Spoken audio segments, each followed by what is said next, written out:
Welcome to this edition of the Ultimate Combat Experience. By the time we're done tonight, we will have crowned the Utah State champions in mixed martial arts. Johnny, Richie, who's on the card tonight? Oh my gosh, there's some of the toughest names in Utah. You've got Brandon the Assassin Kaiser, Ollie Bradstreet, you've got Jason Lee and Harold Lucambio. That's just going to be one hell of a main event, Mike. The Constrictor. You can see finally, Johnny, Richie, they stuck me in that padded room that I belonged in for so long, and thanks for coming to visit me. Hey, no problem, man. Anytime. You know I love you, man, and this is definitely where this cat belongs. I want to give a special thanks to Mountain High Motorsports, who hosted our weigh-ins this round, and what a great event that was. It was a great event. We had a lot of fans. A lot of people showed up and support Ultimate Combat. You'll see week by week it's getting bigger and better, and we can't do it without our sponsors and you guys at home. So I tell you what, well, sit yourself down in that lazy boy chair and turn the volume up, because the Ultimate Combat Experience, this is going to be a great one. It's the championships coming right at you.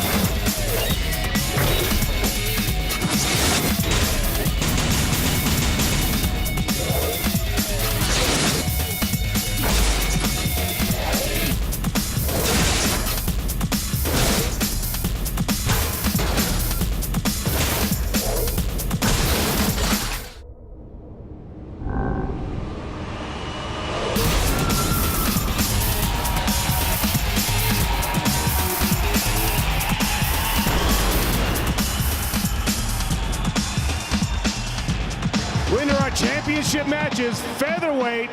Both these guys are some pretty bad dudes. Brandon the Assassin Kaiser versus Ollie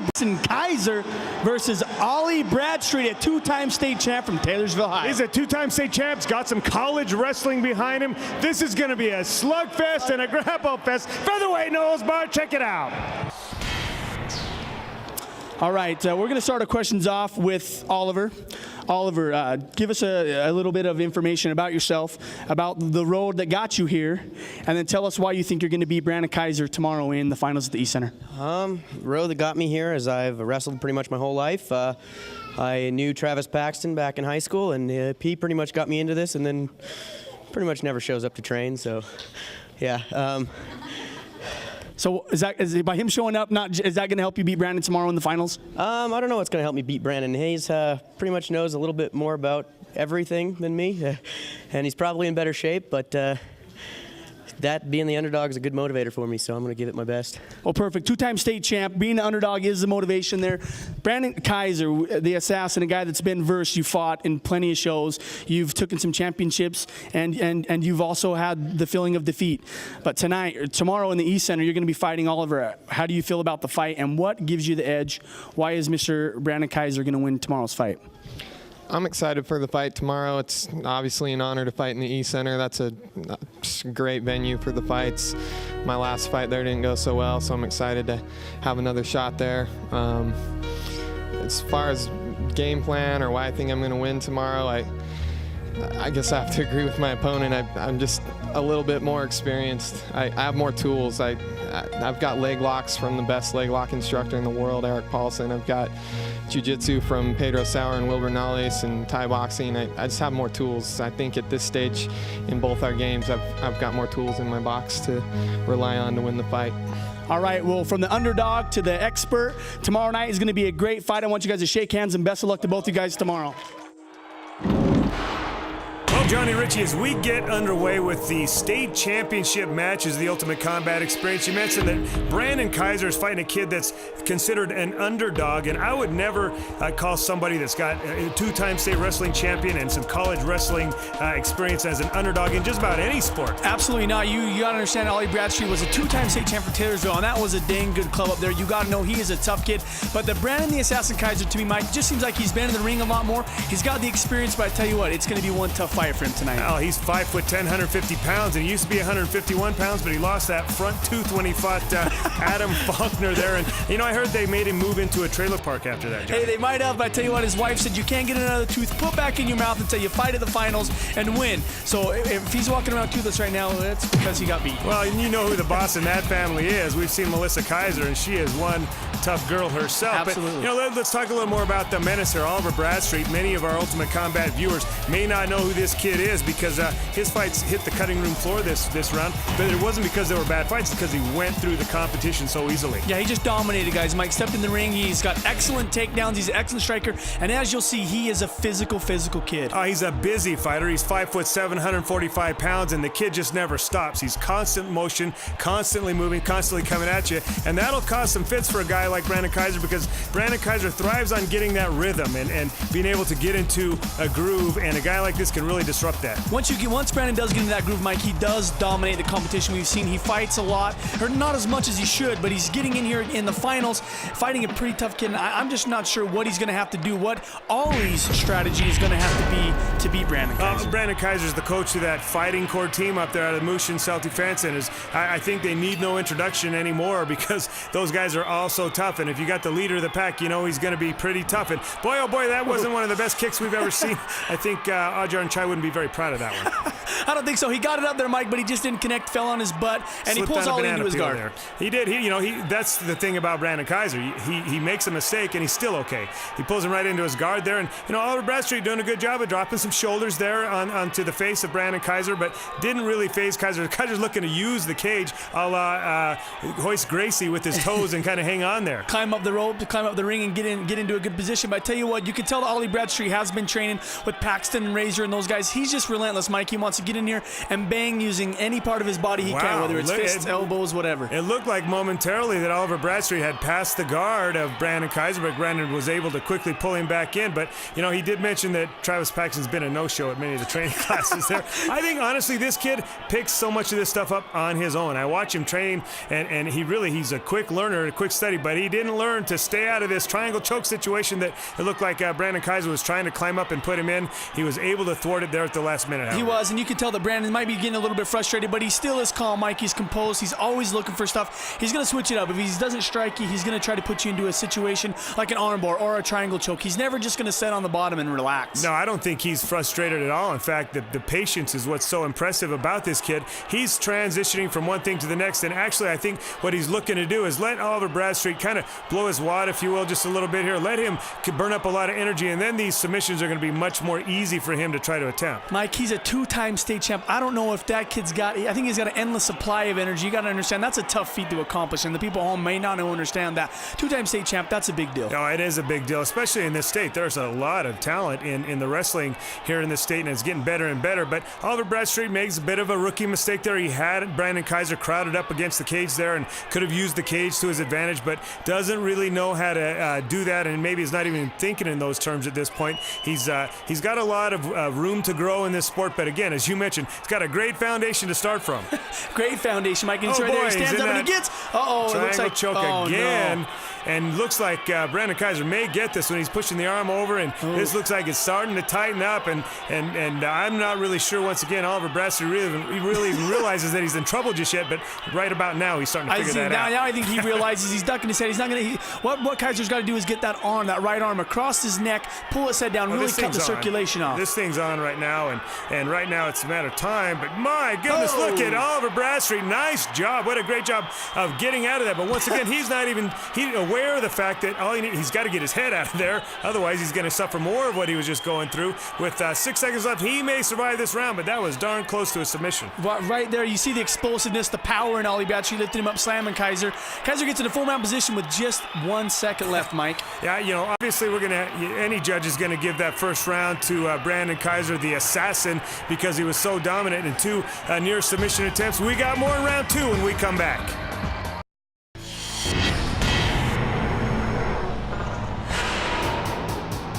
Welcome back to the Ultimate Combat Experience. If you're just joining us, you're checking out our Crush Combat Cam brought to you by Mountain High Motorsports, where that was one ugly kick that Brandon Kaiser started this fight off with, but he really made up for it from there. He really showed some nice skills on the ground, some near submissions, and right there you're going to see a near triangle choke that almost ended this fight in the first round. But then Ollie Bradstreet picks him up, slams into the mat, happens to escape, gets his head out of there, but there might be about a minute left. But the way he was able to, so he landed a nice right hand on the top, as you mentioned, it looked like a shoot in and take him down. And you know that kid's going to have great takedown, Mike. As we've seen in their whole round, it's happening again. Looks like he's getting him in that triangle. It looks like Oliver Bradstreet wasn't really maybe familiar with what he was in before, because he's leaving himself open for it again. And look how sneaky that little snake on the body. To be in a good position to rain down punches. Well, you know, once again, though, Bradstreet is such a good wrestler, and you get on a wrestler's back, and that's where they're good at. They don't want you there. So how tough this kid really is, because that just shouldn't be done. And you're going up against a very skilled battle out of that triangle choke. That should give you an indication. Kaiser finishes the round with the full mount position, artist, and that thing was on, and it was on tight. Most people would be standing up and slamming it. And very slamming impressive. him, and you could just see Ollie Bradstreet's physical. But and falling his tush, you get rocked Oliver Bradstreet just a little bit. Bradstreet was able to have the awareness to, Oliver Bradstreet did a nice job of getting the reversal there, and I don't know that he did it intentionally, but he used the cage to his advantage once again there, and now he's back up on top. Now he's back up top. You can see Kaiser still underneath, trying to work for something. Like a lot of times you get into the rounds and you see guys that will just lay underneath there. And I just want to talk about Mushin, about how those guys are always busy. They train for like 5, 10, 15-minute rounds, and you can tell they've got a lot of endurance and a lot of skill to go. Look at that. Look at that, Johnny. How slick was that? And that right there shows the experience of Brandon Kaiser once again. He knows that he can't heel hook to the kidney, so he's throwing those things to the leg and the buttocks of his opponent, and he used it just to set up this beautiful triangle choke once again. And you can't say enough about Oliver Bradstreet, though. He's fighting through this. Now he's arm locked here, and I don't know that he's going to fight through this. I don't know if he's going to fight through it, but I tell you what, Oliver Bradstreet, Mike, did strike. He's hitting hard. He's a tough kid. He's not going to give up. He doesn't matter. You throw an arm bar on me. It doesn't matter. I'm going to continue to try to punch you right in the face. Well, it matters, but he's going to definitely make him pay for it. And Brandon Kaiser's not going to leave this fight without knowing he'd been in a fight. I can guarantee you that. Oliver Bradstreet's going to make you earn everything you get. But, boy, it seems like Brandon Kaiser has had him in trouble from the start of this fight to now. He's really had near submissions, but again, Oliver Bradstreet not giving you anything. Not giving him anything. Going to continue to fight all the way through. He's a knucklehead, Mike, and that's what we love, those knuckleheads, guys that are just strong enough and maybe just a little bit, their common sense hasn't kicked in to know you should tap in an armbar or tap in a triangle choke. Well, he didn't tap there, and he's made it through 2 rounds, but again, there's a convincing 2 rounds for Brandon the Assassin Kaiser. You see here in the Crush Combat Cam, brought to you by Beehive Bell Bonds, where Brandon Kaiser started this round off with an exclamation mark with a nice overhand right, got Oliver Bradstreet into the mindset that he needed to take him down. Well, you're not going to fight and camp out in Brandon Kaiser's guard, because this is what will happen to you. Well, I think right now, Mike, the only way that Oliver Bradstreet is going to win this fight, just because the fact that Assassin was so dominating, is he's going to have to really push it in this last round. He's really going to have to go after it. He's going to have to look for the knockout or look for the submission. And I tell you what, if there's one guy that can do it, I think Oliver Bradstreet just might be able to do it, Mike. Well, you're certainly not going to get a victory out of just winning a round. You can't coast to a loss. You definitely have to put yourself out on a limb here to, looks like Johnny Richie's a little favoritism there. Show a little favoritism towards the Assassin there. I like Brandon. I like Kaiser. He's a good kid. They represent themselves well. But I tell you what, I've really grown to love Oliver Bradstreet, and right now I'm not rooting for either one of them. Nice political response there. But once again, how many different ways can Brandon Kaiser hurt you just through a nice turn kick that it landed to the body that obviously seemed to knock the wind out of Oliver Bradstreet, and he's nearly submitted him. He's landed a big punch. He's now landed a big kick. Every way he can possibly do damage on this kid, he's done it. Well, Mike, you hear a lot of guys talk about, the rules and where does the judges' score comes from. Now, even though Ollie Bradstreet does have 3 very good takedowns, he's landed in the guard every time, and Kaiser's really worked, and it was to his advantage that he got into that position. Well, this is what the deal on that is. If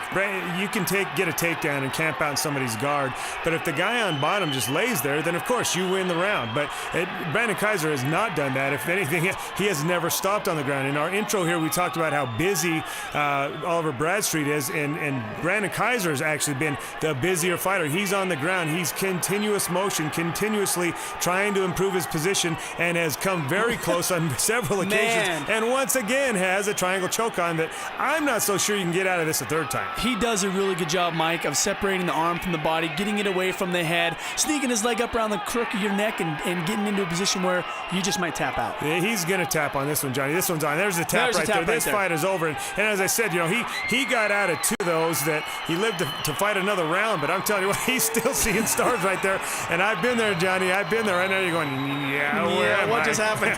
What just happened? I tell you what, Brandon Kaiser knows what happened, and so does Crew Bernales and Brian Yamasaki. Glad to give him a hug and say congratulations to the Assassin, because He really did come in and put on a clinic today, Mike. Brandon Kaiser was still asking the doctor what happened. You see in your Crush Combat Cam, brought to you by Quality Inn on Redwood Road in North Temple, where Brandon Kaiser landed a nice little turn kick, snuck it up to the floating ribs there, and then once again he beautifully set up a nice triangle choke. And once it was on, Johnny, this one was on. This one was on, and it was over. Ollie Bradstreet gets a tap. I tell you what, Mike, Ollie Bradstreet did put up one heck of a fight. We don't usually, guys, don't go the rounds with Brandon Kaiser. He finishes him off in the first. I give my hats off to Ollie Bradstreet for making it into the third round. Let me tell you something right now. We've not seen the last of this Oliver Bradstreet kid. He's a tough kid, but Brandon the Assassin Kaiser proves once again that the Mushin Self-Defense is the top-notch gym in this lower weight class divisions. This post-fight interview sponsored by Beehive Bell Bonds, because sometimes bad things happen to good people. Oliver, two-time state champ. You get in here against one tough kid and the Assassin. You guys are battling. You said you didn't want to tap, but you tap. How do you feel about the fight? I don't remember tapping, so I remember dreaming, that's all. Hey, I tell you what, you fight a kid like that, and that's going to happen. But I tell you what, Oliver, out of anyone that's stepped inside this cage, you have a ton of potential. I think with the help of the Ultimate Combat Training Center and some of the best submission guys around, you're going to be a champion next round. How do you feel about that? I think it's going to happen. I think so too. We need a little more exercise, a little more wind. I'm telling you, I hate to say it to you, but tonight you were good, but just not good enough. Ollie, come back and fight again, brother. We will do. This post-fight interview sponsored by our friends at Mountain High Motorsports. Brandon Kaiser, what a technician, man. You are so clean and so fun to watch, man. What a great fight. Thanks so much, Mike. I appreciate that. The Assassin came out and assassinated, but again, it was such a methodical, such a technical approach, and you had him in trouble almost the whole time, but what a tough kid, man. He battled with you. Yeah, I'm glad I finished it, because you never know when it goes to the scorecard, especially when you're on bottom the whole round. So, especially in this show, man. We've seen some strange things going down. But hey, Brandon, congratulations once again, brother. Champion, man. Thanks, Mike. I appreciate it. If I could say a couple quick thank yous. Crew Bernales, Brian Yamasaki, my team out at Mushin, everybody at Pedro Sowers, Chris Wells, and Kazeka, everybody that stepped up to help me get ready for this fight. Thanks to all of you. Appreciate it. And ready you were. Congratulations. Thanks, Mike. Another one, Johnny Richie, that was worth the price of admission in itself. A great fight. Absolutely. Brandon the Assassin Kaiser, one tough kid, always willing to step up his game. And you had to against a guy like Ollie Bradstreet, two-time state champ. That kid's got a big future. Yeah. Both of them. And if you like technical mixed martial arts, that was it, baby. We got more of it. Stick around.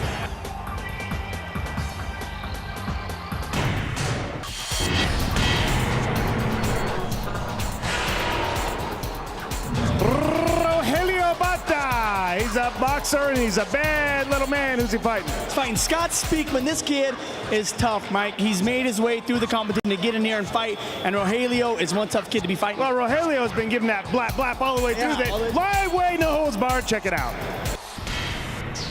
All right, Rogelio. Once again, your opponent didn't show up for the interview. You know. And last time that worked out for you because you won in a matter of seconds. Are you going to keep that streak alive, Rogelio? What can we expect out of you tomorrow? Well, I'm gonna do my best, you know, to do my fight, and I don't know. That's it. No, that's it. Maybe tell the people home that are here that can understand Spanish what gives you the edge, Rogelio. Do you train hard? And if you do, what do you do to keep in shape, buddy? Siempre he estado entrenando muy fuerte para pelear y creo que es una buena oportunidad pelear con él, con Speakman, y voy a tratar de ganar. Okay, I don't understand it, but I guarantee it means something good. Rogelio, we appreciate you tonight, man, and I can't wait to see you fight tomorrow. Thanks a lot, buddy. Well, we didn't get an interview from Scott Speakman. He had to take off before we could. He had to go to work, Johnny Richie. We do those the night before the show. And Scott Speakman goes by the nickname of Superman, but this kid has looked like Superman coming through the ranks this round. He has, Mike. He's actually a pilot. He flies airplanes. He's a tough kid. He's a wrestler. He's a physical kid, but he's going up against a guy in Rogelio Batta, and we know Rogelio, Mike, likes to throw the fist, likes to land the leather. Well, you don't want to try to hijack that airplane. He's 5'10", 145 pounds. This kid might jump out of the cockpit pick and throw you out the door. Body slam you head first into the front row of the seats. But Rogelio Batta, Mike, this is a kid that we've seen a while. He actually fought in the last finals. He won. He's stepping up his game. He's training hard. He trains at UCTC, and he really gives it his all, he said. Well, I'm not sure who did the translation on the bottom of the screen there, but I speak Spanish, and he said Johnny Richie looks like a big fat pork chop. And I'm not sure what they came up with there, but he's 5'7", 145 pounds, and he's known as a boxer, and he's been outboxing the competition. He has been outboxing the competition, really knocking heads of some of the tough guys in the UCTC training arena. And I tell you, Scott Speakman is, in his own right, Mike, a pretty dang good wrestler and a pretty tough kid. Well, we talked about this. It's contrast the styles. You know, you got one guy here that's a stand-up fighter and another guy that's a wrestler. You got to cross-train Johnny Richie, and one of these guys is going to find that out. Absolutely, absolutely. I want to see Rogelio land big shots, but it doesn't look like that's to land them. You have to throw them. You have to throw them. And he didn't throw them, and that's where a boxer makes the mistake. They wait too long until their opponents are in too tight on. Once you've got control of the hips, it's very difficult for a boxer to unleash those hands and have any semblance of power and do any damage with them. And it looks like right there, Scott Speakman did go for the takedown. Rogelio Batta did do a pretty good job of sprawling out of it, but it looks in right now that Scott Speakman's got Rogelio in a full mount position right against the cage, and that's right where he wants to be. I'm not sure what sprawling you saw. All I saw was Rogelio Batta kind of hanging on, and that's kind of a natural response to a boxer that now he knows I'm like a fish out of water, and I'm just looking to try to hold on here, and hopefully something's going to happen where I can get back at my feet and try to unleash my hands. Like one of the things that people, what is a good thing to do when you're in that position like that? I mean, first off, don't get in that position, but when you're on the bottom like that, how do you prevent a guy from raining down punches like that on top of your head? I found that Hail Marys usually work. Now, sometimes in Utah, those don't work as well as they do in other states, but that's the only thing. I mean, really, literally, he's doing the right thing. He's just trying to hang on here and keep his opponent close where he's not able to sit up and have the spacing to really land big, heavy punches. But, there are some type of reversals that you can do to try to get out, but once you've been full mounted, it's almost desperation time, and now it's overtime. Cross-train. It looks like Speakman did get a little bit of cross-training and threw a nice armbar. I thought he was just going to be content to sit in that full mount position and rain punches down, but he threw on a pretty nice armbar. Well, Johnny, it looked like he could have really picked his poison and finished Batta off any way he wanted to once he got to this point. You see here in your Crush Combat Cam brought to you by the old Salt City Jail, where once Speakman got on top and got full mount position, it really looked like Batta was really like a fish out of water, didn't know what to do down there other than just hang on. But as you mentioned, Scott Speakman was able to land some bombs and set up. Look at the arms were saying, lock me, and he did. He did lock him up. Rogelio Batta, I know that you're in the gym. I know you're going to continue to train it. Please come back and fight again. Get a little bit of grappling underneath you. Maybe you can rematch Superman Speakman. Well, what do you say, man? You lost to Superman. There's no shame in that at all. And Scott Speakman carries that name with honor. This post-fight interview sponsored by our friends at the Salt City Jail, the best steakhouse in town. Rogelio Batta, man, you are still my favorite. I love you, man. How do you feel about the fight? Well, I feel good. I have to learn more wrestling, I guess, because I'm a kickboxer, and that's not NHP. Yeah. But you still fight hard, Rogelio. If we can teach you some submission, I think you're gonna take this division every single time. Are you gonna keep fighting for us? Yeah. Rogelio, tonight, man, you were good, but just not good enough. Thank you so much, amigo. Thank you. Now a post-fight interview sponsored by Pets and Such. Pet food, pet supplies, and all kinds of pets just off Bangerter at 3500 South. Speakman, I'm sitting over there by my kid, and they're all confused. They saw Batman come out earlier. Now they got Superman out here, and Superman wears his underwear on the outside, he said. Yeah, that's right. I want to say real quick that I love my mom, and I love Jesus. So thank you, Mom, for bringing me to this world. Superman, I commend you for that one, man. Hey, you came in here, and literally this round you were very, very dominant. Congratulations, man. Thank you. And you owe it all to you. Your mom and Jesus, man. Congratulations. It's just nice to be mentioned in the same vein as Mom and Jesus. Absolutely, Mike, and it only happens to you. What's the deal? You know you've made it when? You exactly, when it's Mom and Jesus and Mike Stidham. I just haven't really been able to get that walking on water thing. It's not so good. It'll come to you. I'm not even going to go there. Hey, we got more of the Ultimate Combat. Stick around.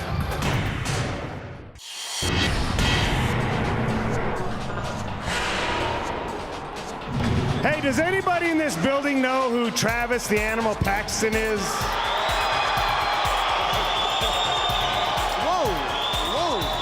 they do. I think they do. The animal's in the house. The animal, but they said when he was in Cancun, it was the aminal. The animal. It's the animal. Who's he fighting, Johnny He's Rich? fighting Tom Rainey, originally out of California, but he's part of Utah now, and he just wants to beat Travis. Tom Rainey is one tough dude. I'm looking at the Pets and Such guys. They're throwing out T-shirts right now. He's got his own entourage. He's got his own people. He's got his own T-shirts. Lightweight no holds barred. Check it out. But this is Travis. Tom Rainey's actually had to leave. He's another guy that won't be able to make it, but he wanted me to tell everyone that he is ready to go. He's going to put on a great show for you guys. He told me he thinks he has what it takes to knock the current champion off his pedestal. So with that being said, Travis, what does it mean to be in the champion? What does it mean to be the champion thus far? And are you going to continue to reign on top? And what's going to stop Travis Paxton? I've been training hard. I'm trying to step up my game. Me and Razor's been doing some different stuff. Definitely stepped up our game twice as much. Next round we're going to step it up more. Hopefully tomorrow we both come out with victories. His fight's going to be awesome for him. It's a great fight for him. Great fight for me. I'm excited.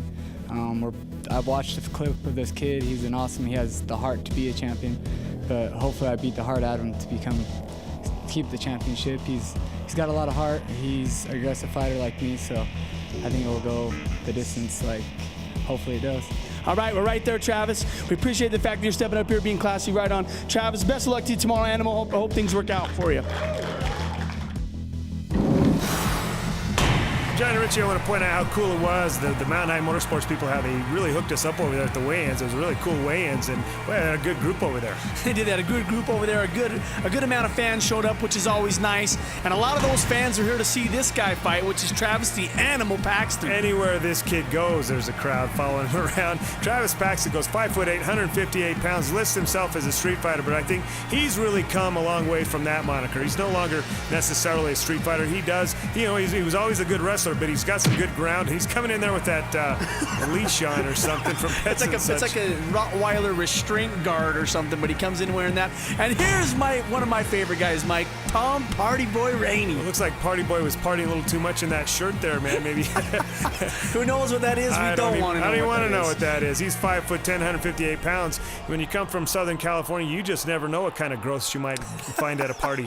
You never knew. But I tell you what, this kid, Mike, has really shocked the competition. We've seen him go up against bigger, larger, tougher opponents. I counted him out, and he came through and knocked just the hell out of these guys. And look at this kid, though. He's not one bit afraid of Travis Paxton. He sees this kid across from him that has got the entourage, that's earned that entourage. He's got this mystique about him as being a tough fighter. And Party Boy says, hey, you know what? That don't scare me. Let's get this thing on.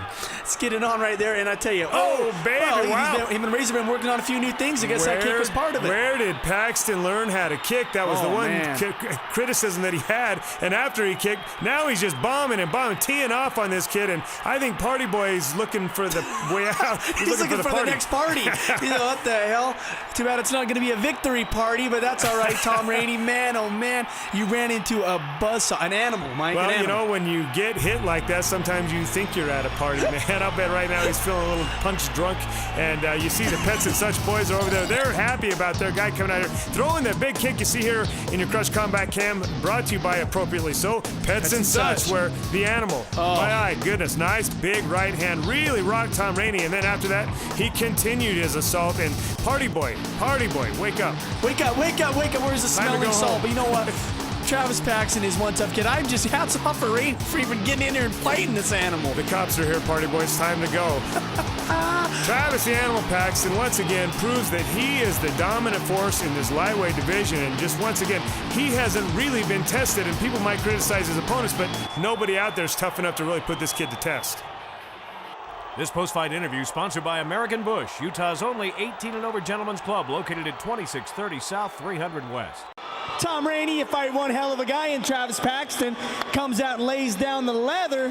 How do you feel about the fight, brother? I can't say anything. He came out, he beat me. He's a tough kid. He is one tough kid. I tell you what, I hope big things for Travis, and I hope big things for you, Tom. You got a lot of heart coming out of Cali, stepping up and doing this thing. What can we expect out of you in the future, brother? I'll be back whenever you want me here. All right, Tom. Well, I tell you what, we're going to be calling you next week. Tonight you were good, but just not good enough. Thanks a lot, bro. You're welcome. Now a post-fight interview sponsored by Pets and Such, pet food, pet supplies, and all kinds of pets just off Bangor at 3500 South. Travis Paxton, pick your destiny, bro, because honestly, you can go anywhere you want to go in this sport, man. How's it feel? It feels great. I love my fans. My fans are what get me in here for sure. Hey, you know what, though? You got fans because you're such a good guy, man. You're a humble, great kid, and you're a bad little man. You're a bad man. Thanks, Mike. I appreciate that. Travis Paxton, I got to tell you, bro, you're going as far as you want to go. I'm extremely proud of you. Congratulations. Thanks, Mike. Can I say thanks to my sponsors? Pets and Such, you think? There's some Pets and Such people here. Yeah, I want to say thanks to Pets and Such for all my little fans out there. Every 1 week of every Saturday and Sunday, I'm going to be down there to meet all my little fans. If you guys come down next week, bring your little ones down. I'll give you guys shirts, take pictures. I'll ask all the other fighters to come down and join us. This kid did that. He went out and made a bunch of t-shirts kid size so he can build the little animals, man. That's what I love about this kid. He's all about it. Man, I love you, bro. Thanks. I got to say thanks to a couple of my other sponsors. Great West Mortgage. If you guys need anything with mortgaging, they're great. Call Jake. That's why they call him Great West. Great West, yeah. They're awesome. Mountain High Motorsports. All of you guys are going to the dunes. I know you guys are because I've seen a lot of you guys out there. Go get all your stuff at Mountain High for anything. If you guys don't carry Polaris, and I still get all my riding gear there. And I love this guy, but you're cut off, man. Congratulations. And I want to say thanks to West Valley Billiards and CC Automotive. Thanks. Who could forget West Valley Billiards and CC Automotive? Congratulations, man. And this one time I got gas at Tesoro. Want to thank those guys. Hey, I tell you what, Travis Paxton, we used to always say Densley-esque. The guy's a Densley-esque fighter because Densley was one of those guys. Now they're Paxton-esque. Now they're Paxton-esque as that kid lays the leather, never stops swinging. Congratulations. He's got so many people following him and so many sponsors because he's a great kid. But you know what? We got more of the Ultimate Combat. Don't go anywhere.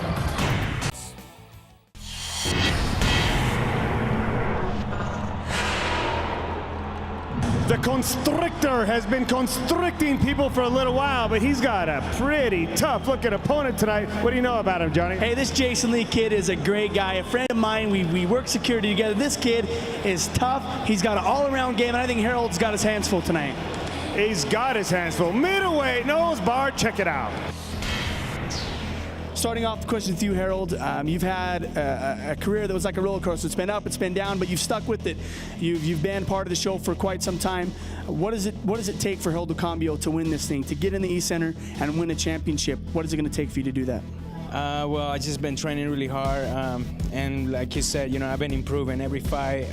It's been kind of like a different guy all the time in the ring.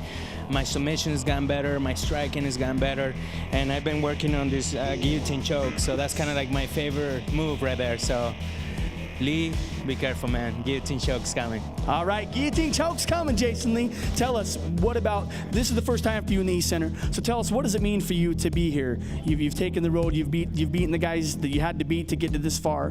What does it mean for you to be fighting in the East Center? It's a great experience for me. It's been a lot of hard work. You know, I've gone up against some real tough opponents, going up against a real tough one tomorrow too. So, Jason, one last question. What do you think gives you the edge over Harold Lucambio? Why do you think you're going to walk away the victor in tomorrow's fight at the East Center? You know, I don't know if anything gives me the edge, to tell you the honest truth. Harold's, like he said, he's been training hard. He's great standing up on the ground. All I'm going to do is just give it 110%. That's all I can say. All right, 110%. And the guillotine choke. Both these guys are going to be mixing up for you guys tomorrow. The best of luck to both you guys. Thanks so much. You know, Johnny Richie, I didn't realize that Jason Lee worked security with you at that preschool there. We did work security at preschool, Mike. We were... Weren't you a hall monitor there? I was a hall monitor, and the sad thing is... The scary thing about it is all the students were taller than both you guys. They were taller than both of us. I actually carried it around on my shoulders, and that's how we got the kids back to class. And they fired you guys for that because the kids kept picking on you. See, Harold Lucambio, he's 5'8". I think that might be stretching it just a little bit. 195 pounds, goes by the constrictor, and he goes by that moniker because he keeps squeezing the heck out of people. He does, Mike. This kid, man, I'm telling you, Harold is probably one of my new favorites just because of the fact that he does stick with it, Mike. You've talked about it before. He said, this is my house. If you want to be Harold Lucambio, you've got to come here to the Ultimate Combat and you've got to beat me. And right now, I don't think there's anybody that's coming close. Wow, I'll tell you what, here's a guy who says he's ready to do just that. Jason, they call me Bruce Lee. He goes about 5'5", but Johnny Richie, as you know, That's an exaggeration. That's an exaggeration. He's 195 pounds. But he's 5'5", standing on your shoulders, right? He's 5'5" on my shoulders, but he's about 5'5" across. Look at this kid. He is physical, Mike. I shouldn't even be joking about this kid. These jokes are aimed at Johnny, Richie, Jason Lee. They're not at you, my brother. Jason Lee, you got my back, right? Yeah, he's got a big back. I'll tell you what, that kid is muscles upon muscles, and this is a fight that I've been looking forward to for this tournament, because these two have really been on a collision course since they've seen each other fight, and this is your main event, and appropriately so. Appropriately so. This is going to be one of the better fights of the night, Mike. Two guys that are both pretty good. Jason Lee, even though you don't know it, he's actually really good at submission too, Mike. He trains real hard. He gets in there. He mixes it up in the gym, and Harold says he's going to show him that guillotine choke. So we'll see what happens there. Well, Jason's a bit of a mystery man. He walks in and he's shrouded, you know, as he comes in, and doesn't really, he's a kind of a low-profile guy here. But as you can see right there, that was a nice throw that Harold Lucambio threw, but Jason Lee rolled through it nicely and brought themselves back up to their feet. He did bring it back to his feet. They're back up to their feet right now, and I'm not sure. There you go. Oh, a big knee. That was Harold. a big knee, followed by a couple nice right hands. But you know what? Look at this Jason Lee kid. He's a fire plug. It didn't even seem to faze him. He hit that six-pack and just bounced right off on me. Your knee would have got lost. I'm telling you what. And, you know, Jason Lee's taking some shots here, but he's actually trying. He's answering with a few. I think Harold Lucambio landed the more solid of the shots there, but Jason Lee didn't even take a step backward. He continued to walk right through those punches. Now they wind up on the ground. Jason Lee is in Harold Lucambio's guard. Lucambio is pretty good from this position, Mike. We've seen he's relaxed. I wouldn't know if he's as relaxed as Brandon Kaiser, but he's pretty comfortable in this spot right Well, here. they fall from the same tree. Both of those guys are kind of, their lineage is under Crubanales, and they both train under Pedro Sauer. So, you know, you can see some similarities there, and there's a reason for that. They both have a bit of similar lineage, although Brandon Kaiser's far more experienced of the two. Experience of the two, but Harold Lucambio is working on that, Mike. You know, he told us he's going to be in this for the long haul. Whether he wins, lose, or draw, Harold Lucambio is going to continue to fight for the UCE for the time that we're around. That's what I like to hear, you know. And Jason Lee, he's another one of those guys. We mentioned the party boy earlier, and Oliver Bradstreet. These are guys that have really made a splash on the scene this round. They really kind of came through the ranks, and that's what we kind of try to say. You never know who's out there. You never know who's at home watching this show saying, I could fight these guys, and some of these guys can do it. These guys are they're all in the finals, and they're all new to the fight scene this round. Absolutely. Bread and Butter is a first-time fighter, and sometimes out of the pack, the first-time fighters, you find some of the toughest guys in Salt Lake, toughest guys in Utah, period, and I think Jason Lee really embodies that, Mike. He's a tough physical kid. You saw Harold Lucambio try to throw on that triangle choke, but he just couldn't get his legs around that guy's neck and shoulder. That guy's neck and shoulders are huge, and we knew that Jason Lee was going to be tough just from the time when he walked in to my office. I said, this kid's going to be tough to handle, and right now it looks like he's taking it to Harold Lucambio just a little bit, was able to pass the guard and land some big, nice right hands over the top, and I think he's got Harold Lucambio kind of moving backward just a little bit. He does, got him frustrated a little bit right there. Saw Harold almost kicked him in the face a couple times, which is a no-no.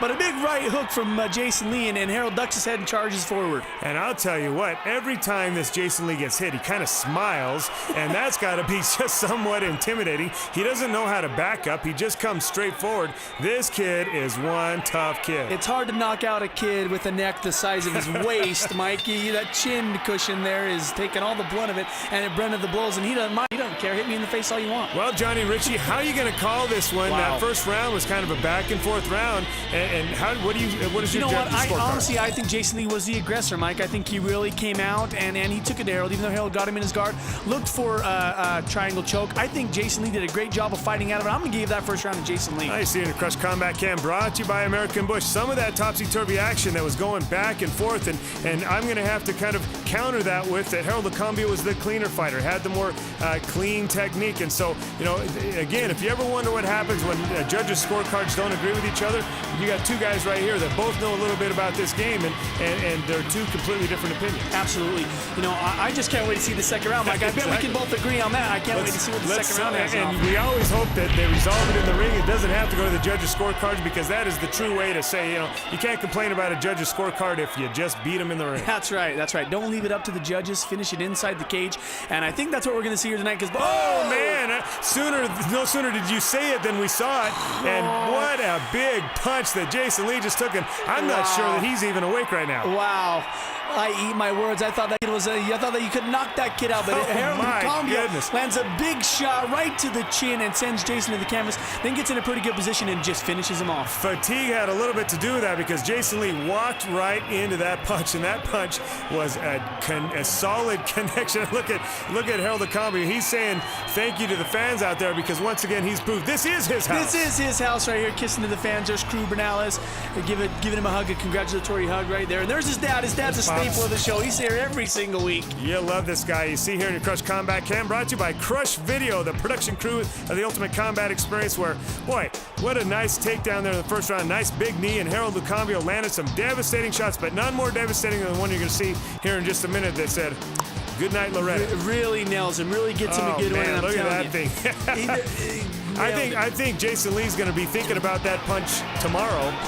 He might just barely be waking up from that punch tomorrow fully. Harold the Constrictor Lucambio, man, tough kid, and he beat a tough kid. That's why that was your main event. Wow, great fight. Congratulations, Harold, and Jason Lee. Hope we see you again, man. This post-fight interview sponsored by Beehive Bell Bonds, because sometimes bad things happen to good people. Jason Lee, man, I know you're so mad right now. And you're such a hell of a guy, and I told these guys I knew you, we worked together, and I tell you, man, I just wish you would have had the victory tonight because you were undefeated inside this thing. How do you feel about the fight? He's a tough guy. He is a tough guy. Harold the Constrictor has been fighting for a long time. I tell you what, he's had his downs as well. Now he's on top. Can we expect the same thing out of you in the future? I'll be back. Jason Lee says he's coming back tonight, man. You were good, but just not good enough. Thanks for coming out, bro. Thanks. This post-fight interview sponsored by American Bush, Utah's only 18 and over gentlemen's club, located at 2630 South, 300 West.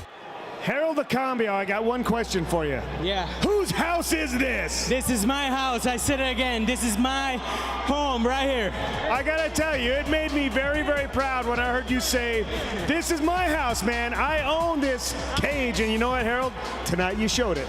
Thank you, sir. I just want to say thanks to my crew. Will Bernales, one of the best, black belt under Pedro Sauer.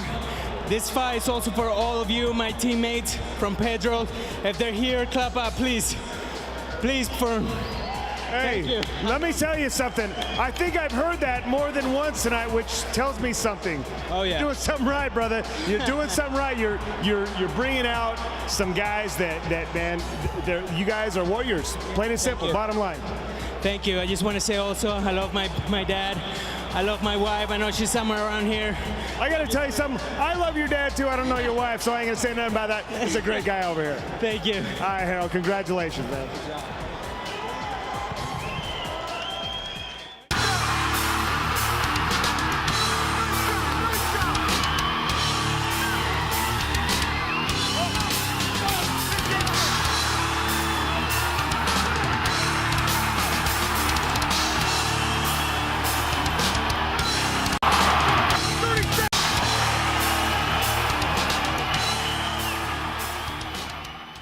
Well, Johnny and Richie, we answered some questions tonight. We know who the toughest fighters in Utah. Now these guys are undisputed the champions. The champions, Mike. Some of the toughest guys around. I tell you what, we got some more guys coming up. Some guys next week. We got the Vegas crew. It's the time for revenge. And as you saw right there, you see Razor Sharp is getting ready for his fight against some pretty tough guy, this Blaso race kid. But we've got some big fights coming up. I mean, you know, you got Lima Pule. I mean, the Night Creeper. No Love's back. And Maniac. And Johnny and Richie, I can't even wait for next week's show because it's going to be a great one. All these fights are just so well matched up, and you definitely don't want to miss it. Next week, the Ultimate Combat Experience. We'll see you next week.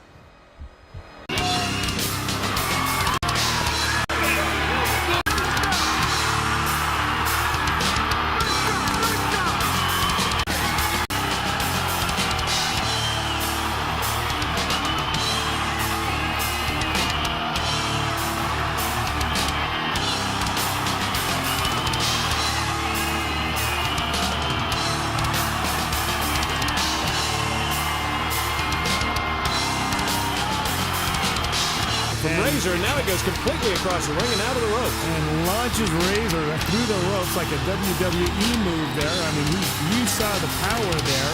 He's got it on now, and Wild's in trouble. I am shocked at this because, again, Tim Wild is he's tapping right there. There's the tap. I'm shocked at this because Tim Wilde is a proficient submission artist, and he got submitted. And that triangle ain't gonna work every time, Sharpers. Brandon stuffed it twice on you. Not today. 2 times. It ain't Not gonna work tonight. every time. Not It ain't gonna work on me again. You know, he says that the triangle won't work twice. Well, I can tell you it's worked more than twice, but maybe it will work on him twice. I think it'd be funny if I did pull it off twice. I go for what submission's there. If you give it to me, I'll take it. You gave it to me. And now, Razor throws a couple of knees and just muscles Tim Wilde down. See, and again, that surprises me because Sharp trying to do the same, now finds himself in full mount and goes to work. No, and if he extends that arm one more time, he's going to get in trouble, just like Brandon Melendez did the last time. Stephen Razor Sharp has had lots of luck with this. Tim, he's got it on, and I think Tim Wilde is just too tired. He tapped right there. This fight's over. Razor Sharp barely reached up to grab that leg and pull it down into the knee, and Tim Wilde was quick to tap. Steve Sharp did the unbelievable. Everybody said it was a fluke when he beat him the first time, but now he's done it twice with the same move. Reset them again. Big right hand. Well, Razor knows he doesn't want to take another one of those right hands, so he's trying to knock the legs out from underneath Rutherford. This fight's over. Now he's giving it back to Rutherford. Right and left hands right to the side of the head. Rutherford taps with 7 seconds left in round number 2. Want to find a real fighter? Yeah. I'm a real fighter. Ask it, bring up my name on the internet, whatever you got to do. Another thing he says in that video is he says, check me out on the internet. Well, I took your advice. I checked you out, man. And that shit you're doing with those underage boys is ridiculous, dude. I am definitely not giving you my back tomorrow.